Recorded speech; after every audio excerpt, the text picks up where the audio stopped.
So here we're on top of Mount Carmel, and this was a very noted high point in Israel. Most kingdoms that were able to really penetrate Israel and conquer were coming from this valley.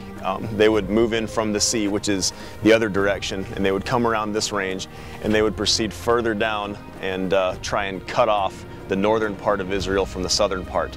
And they would come down and they'd swing south towards Jerusalem. So as you can see, strategically, the control of hilltops was very important. Up here on top of Mount Carmel, obviously everyone wanted to hold it because you can see so far. You can understand when armies are mobilizing. The range behind me further down is the hills of Gilboa, the place where Saul and Jonathan both die. You have Jonathan on Gilboa, the end of his life, and then further away from here is David marching south, leaving the battle area. And Jonathan, I have him in the story as really living through a lot of regret and sorrow that he's not with David anymore. They were best of friends, and they were war buddies, and they understood suffering together and doing life together. And so I really thought that was a poignant sequence.